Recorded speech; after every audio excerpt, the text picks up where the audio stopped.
তোরা কেমন আছো? আশা করি সবাই ভালো আছে। তা আমি কিন্তু আজকে বানাচ্ছি নতুন স্টাইলের রুটি। তো পয়লায় কিন্তু আমি আধা কিলো আটা নিয়ে নিয়েছি, দেখতে পাচ্ছ। তা পয়লায় কিন্তু আমি দেশি ঘি দিয়ে দিচ্ছি, এই যে 1 চামচের মতন। এবার দিয়ে দিচ্ছি লবণ,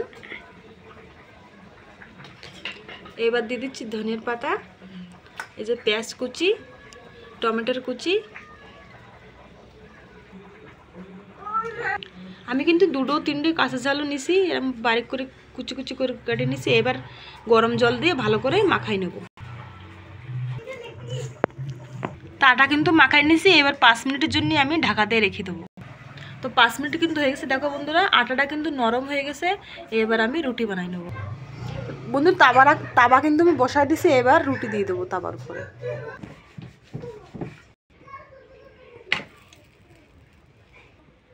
এবার কিন্তু রুটিটা পাল্টাই নেবো ভালো করে।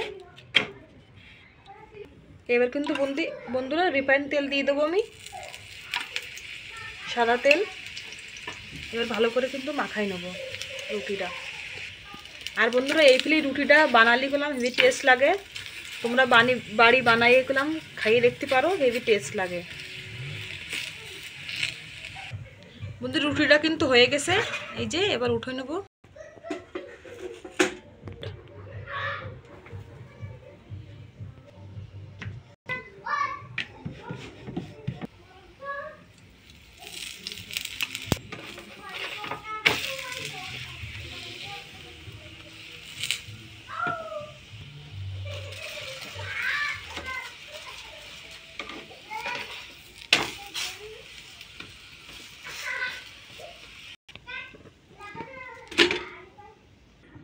তো বন্ধুরা এই রুটি কিন্তু হয়ে গেছে, দেখতে পাচ্ছ কত সুন্দর রুটি।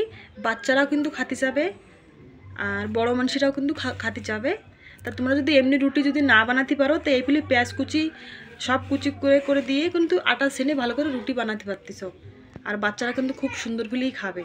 তা আজকের ব্লগ কিন্তু এই জায়গায় সমাপ্ত করতেছি। আর এই কিন্তু রুটি তরকারি দিয়ে কিছু দিয়ে খেতে পারো, চা দিয়ে সকালে নাস্তা করতে পারো, সব দিয়ে খেতে পারো। তো আজকের ভিডিও কিন্তু এই জায়গায় সমাপ্ত করতেছি। দেখা হবে ফিরের ব্লগে। Bye bye, tata.